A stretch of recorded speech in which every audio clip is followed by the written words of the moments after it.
Imagine discovering that you may have been entitled to a Canadian government retirement benefit months ago, but because you waited to apply, some of those payments may no longer be recoverable. Not because you were denied, not because you didn't qualify, and not necessarily because you did anything wrong. The issue can be something much simpler: the date Service Canada receives your application. For certain CPP and OAS situations, retroactive payments are limited. That means there can be a real financial consequence to waiting too long before applying or asking for a particular start date. And when we're talking about a monthly retirement benefit, several months can add up to a significant amount of money. But there is an important clarification right at the beginning. There is not one universal 12-month rule that applies identically to every Canadian senior and every government benefit. The actual rules differ between CPP, OAS, GIS, survivor benefits, and other programs. For CPP retirement pensions and OAS, the federal government's current information generally describes retroactive payment as going back up to 11 months before the month the application is received, which effectively means up to 12 months when the application month itself is included. That distinction matters. And today we're going to break it down in plain Canadian English without complicated pension jargon. We'll explain exactly what this rule means, who needs to pay attention, why the application date matters, what happens if you delay OAS, how CPP is different, where GIS fits into the picture, and what you can do if you think you may have waited too long. Because there is another important detail many seniors overlook: the clock isn't necessarily starting when you first think about applying. It can matter when the government actually receives your application. So stay with me, because later we're going to walk through several realistic examples that show how the timing can change the outcome.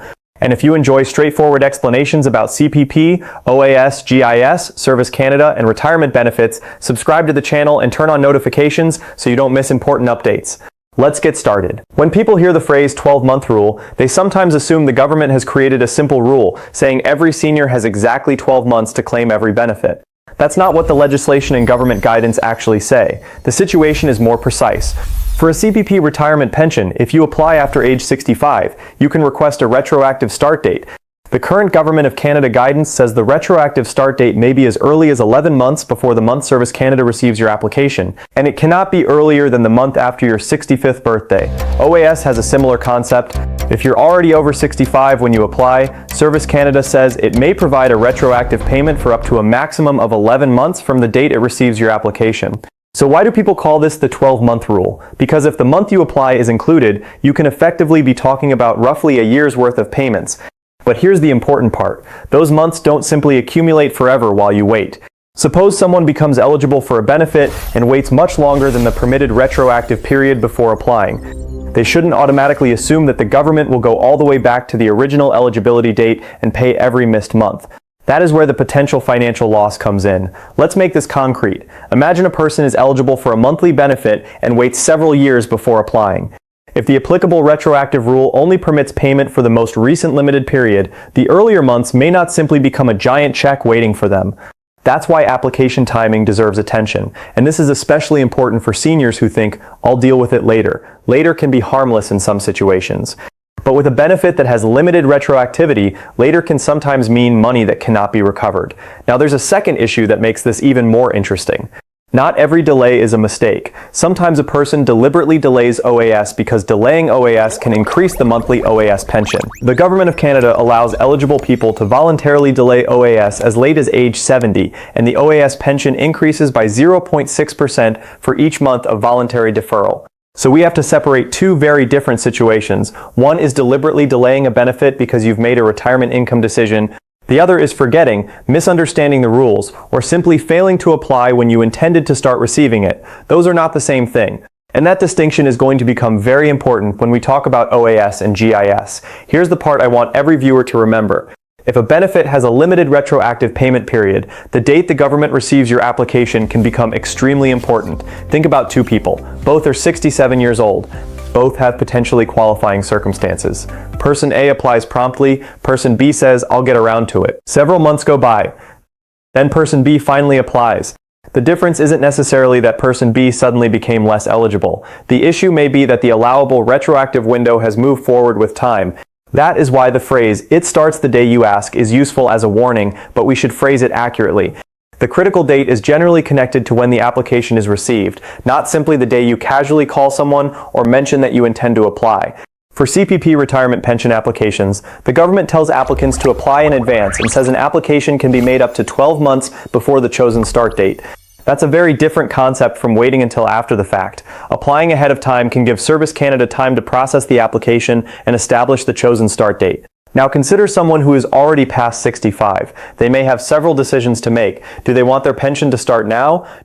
Do they want to request a retroactive start date? Did they intentionally delay it? Are they still working? What other income do they have? And in the case of OAS, could delaying OAS affect other income-tested benefits or the person's overall retirement strategy? These questions are connected, and that's why you shouldn't think of the 12-month issue as a standalone trick. It is really about understanding timing, eligibility, and the type of benefit you're applying for. There's another important detail many seniors overlook. A retirement benefit is not necessarily something you should delay simply because someone told you can always apply later. You may be able to apply later, but that doesn't necessarily mean every missed month will be paid later. That distinction can be worth thousands of dollars depending on the benefit and the individual circumstances, and we're going to look at that next. Who should pay particular attention to this?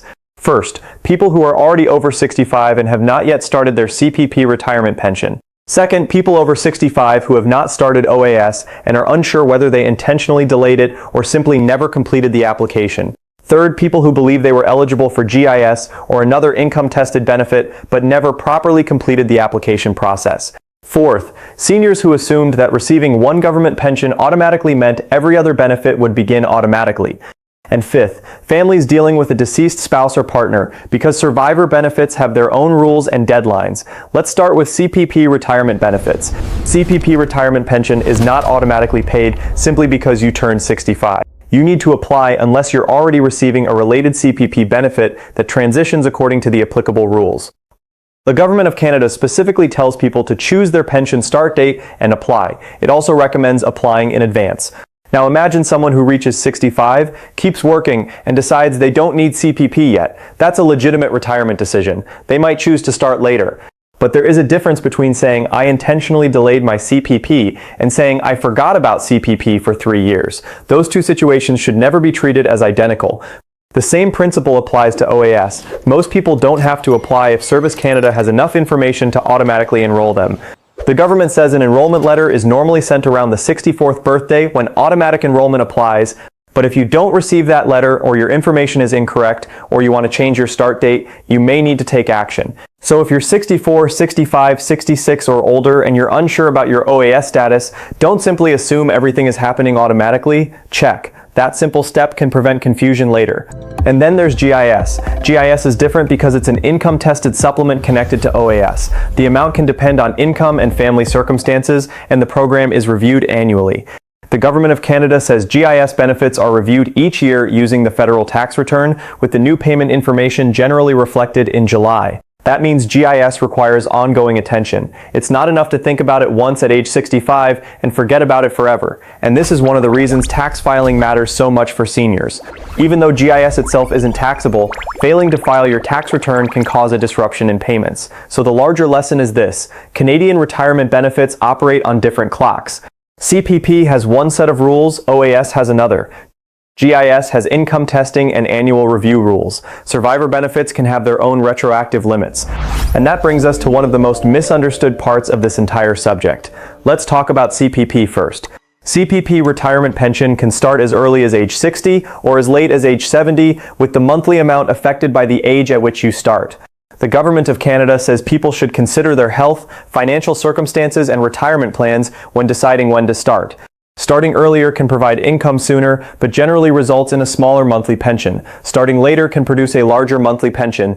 That means there isn't a universal answer that says every Canadian should start CPP at 60, 65, or 70. It's a personal retirement income decision.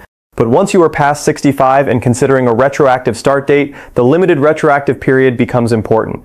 The current government guidance specifically says the retroactive CPP start date can be as early as 11 months before the month the application is received, subject to the applicable age limitations. Now compare that with OAS. OAS normally begins at age 65, although you can voluntarily delay it until age 70 in exchange for a higher monthly pension.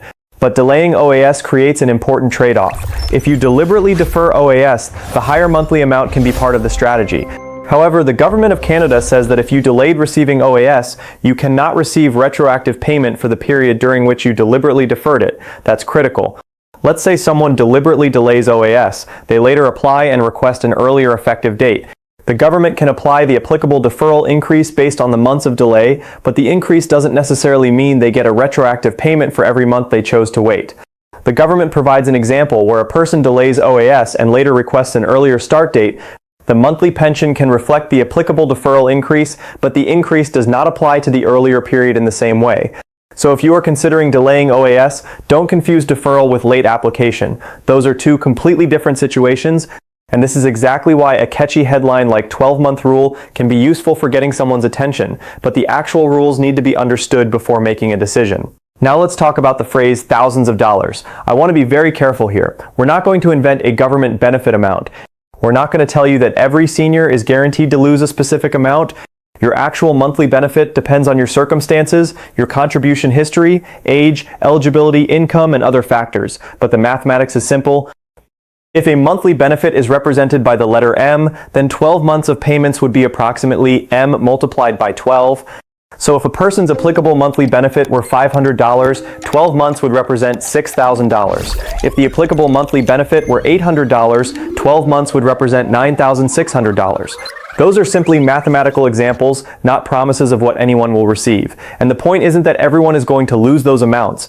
The point is that a limited retroactive window can represent a meaningful amount of retirement income. For a household living on a fixed income, even several $100s per month can matter enormously. Now imagine a senior who waits beyond the applicable retroactive period. The question isn't simply how much is the benefit, the question becomes how many eligible months can actually be paid under the rules. That's the question you want answered before assuming that waiting is harmless. And there's another factor. For OAS, the monthly amount can also depend on whether someone has chosen to defer the pension. The Government of Canada currently states that OAS can increase by 0.6% for each month of voluntary deferral, up to age 70. So a person deciding whether to claim OAS at 65 or delay it has to consider the bigger picture. How much income do they need now? What other income do they have? What happens to GIS? What is their tax situation? How long might they need the income? And what happens if their circumstances change? There isn't one answer for everyone. But there is one answer that applies broadly. Don't make a retirement benefit decision based on a vague assumption about what happens later. Get the actual rule, get the actual start date, get the actual application status, and keep records. Now let's talk about GIS, because this is where many seniors can get confused. The Guaranteed Income Supplement is intended for eligible low-income OAS pensioners. Unlike a simple retirement pension calculation, GIS is income tested. That means your circumstances can affect eligibility and the amount you receive. The government reviews GIS annually using income information, and the benefit can be renewed, changed, stopped, or restarted depending on the circumstances. This creates another important timing issue. Imagine your income changes dramatically. Perhaps you stop working. Perhaps a pension changes. Perhaps your marital status changes. Perhaps your spouse dies. Perhaps another source of income ends. If your financial situation changes, don't assume the government automatically knows every detail immediately. You may need to provide information or contact Service Canada. And here's a particularly important lesson from the government's own information. Don't assume that applying for one benefit means you've automatically applied for everything you're eligible for. The exact application process varies by benefit. The government provides separate application processes for CPP, OAS, and GIS. So if you're relying on GIS because your income is low, make sure you understand whether your application has actually covered the benefit you're expecting, and keep an eye on your decision letter. The government's GIS information says the decision letter will tell you the monthly amount, the date of the first payment, and any past payments that may be owed. That's valuable information.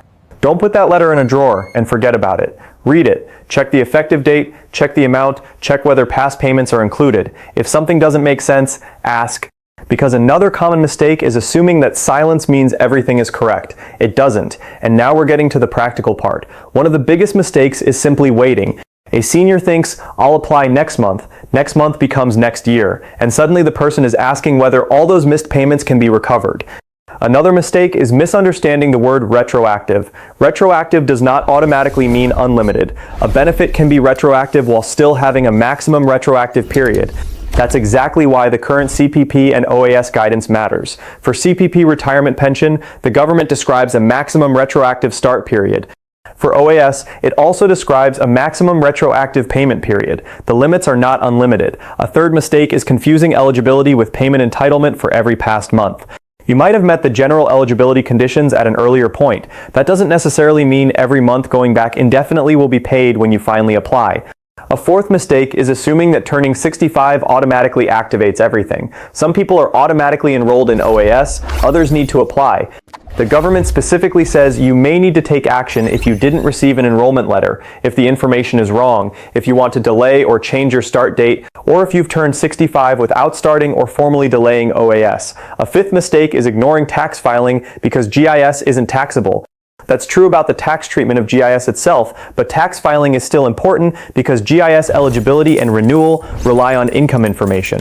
The government explicitly warns that failing to file taxes by the deadline can cause a disruption in GIS payments. A sixth mistake is relying entirely on information from friends. Your neighbor's CPP situation may not be your CPP situation. Your brother's OAS start date may not be your OAS start date. And a story someone posts online may leave out one crucial detail. Retirement benefits are personal. Your application date, age, contribution record, income, marital status, and residence history can all matter. So use online discussions to raise questions, but use official government information and Service Canada to confirm your specific case. And there is one more mistake I want to mention: not keeping proof of what you submitted. If you apply online, keep your confirmation information. If you send something by mail, keep copies and proof of delivery where appropriate. If you speak with Service Canada and receive important instructions, write down the date and details. You don't need a giant filing cabinet. But you should have a basic record of your retirement benefit applications, because when money is involved, documentation matters. So what should you actually do? First, determine where you stand. Are you under 65? Are you 65 or older? Are you already receiving CPP? Are you receiving OAS? Are you receiving GIS? Have you deliberately delayed one of these benefits, or did you simply never apply? Those answers can completely change the next step. Second, sign into your My Service Canada account if you have one. The government says MSCA can be used to manage and track public pension information and applications. Look for your benefit status, review your information, check your application history and correspondence. Third, if you're applying for CPP, make sure you understand the start date section before submitting the application.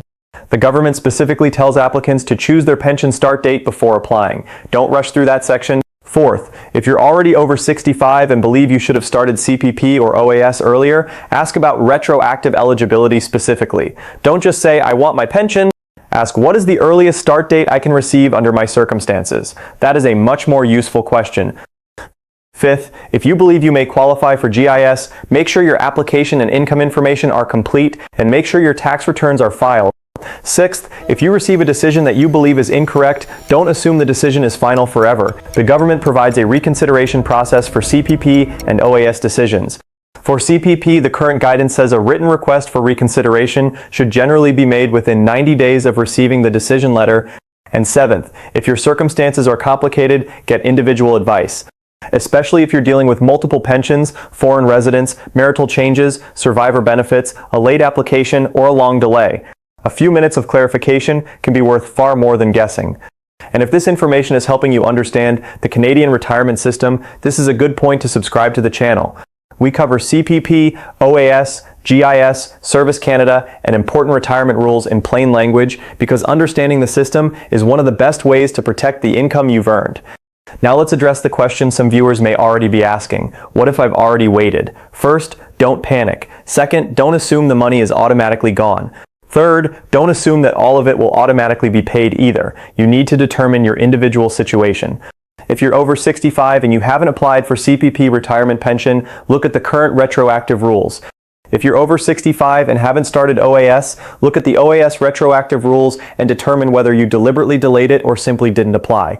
If you're dealing with GIS, look at the income testing and application rules. If you're dealing with a deceased spouse, look at survivor benefits separately. For example, the Government of Canada says CPP survivors' pension applications should be made as soon as possible because the CPP can only make back payments for a limited period up to 12 months, described as 11 months plus the month of application. That's a perfect example of why you cannot take one retirement benefit rule and apply it to every situation. Different benefit, different eligibility, different rules. But the same overall lesson: don't delay without knowing the consequences. If you already waited, apply or contact the appropriate program as soon as possible and ask exactly what retroactive period may apply to you. And if you believe a government decision is wrong, find out about the reconsideration process. Don't let embarrassment stop you from asking. Don't let the thought, "I probably missed it," stop you from checking. And don't assume a complicated situation means there is nothing you can do. Sometimes the answer will be disappointing. Sometimes it will be better than expected, but you won't know until you ask. Here's the simplest way I can explain the entire subject. Think of your benefit as a line on a calendar. At some point, you may become eligible, then time moves forward. If you apply within the applicable retroactive period, you may be able to receive payments going back within that permitted window. But if you wait too long, the oldest month inside that window can move forward. The window doesn't necessarily stay frozen at your original eligibility date. That's the heart of the issue.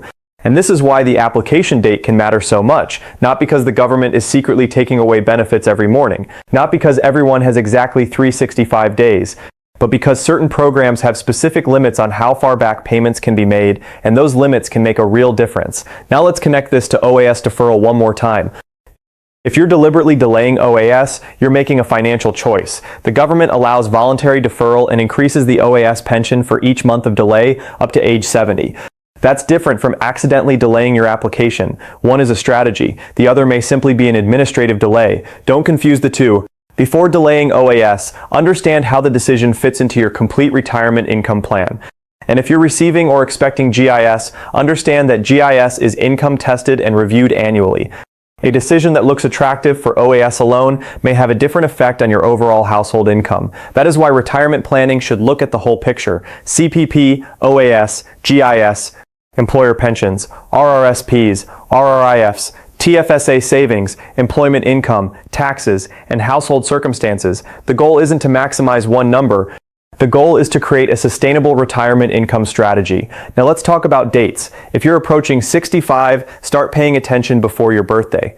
The government says people may receive an OAS enrollment letter around age 64 if automatic enrollment applies. If you don't receive it, investigate.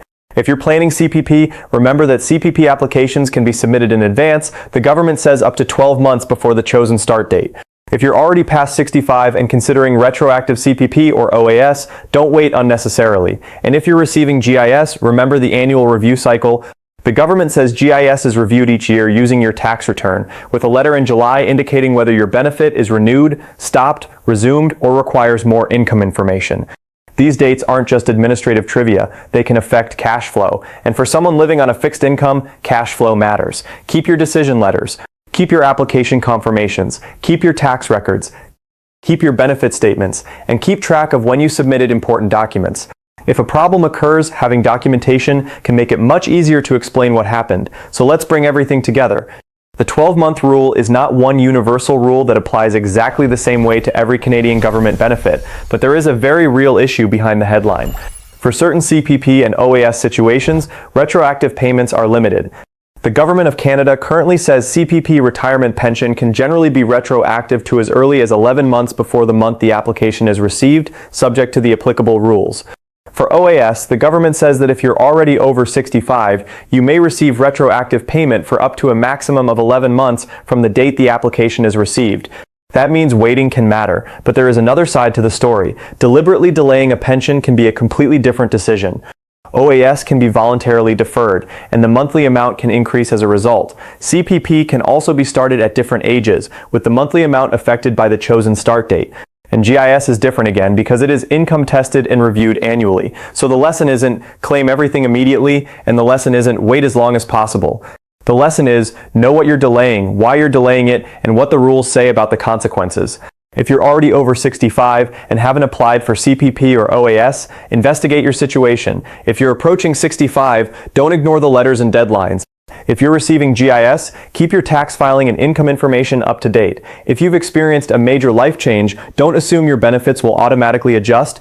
And if you're unsure, ask Service Canada the question in specific terms. Ask what benefit you're eligible for, ask what date you can use, ask how far back payments can go, ask whether your situation is considered a deliberate deferral or a late application, and ask what documentation they need. Those questions are much more powerful than simply saying, "Am I eligible?" Because eligibility is only part of the story. The timing of the payment can matter too. If you remember only one thing from this entire video, remember this. Don't assume that waiting is harmless. For some Canadian retirement benefits, the date your application is received can affect how far back payments can be made. And for other benefits, deliberately waiting can be a legitimate strategy, but only if you understand what you're giving up today and what you may receive later. So check your status, check your dates, check your letters, and most importantly, check the official rules for your own circumstances. If this video helped you understand CPP, OAS, GIS, or Service Canada a little more clearly, subscribe to the channel and turn on notifications. And if you know a Canadian senior who might be waiting to apply for a retirement benefit, share this video with them.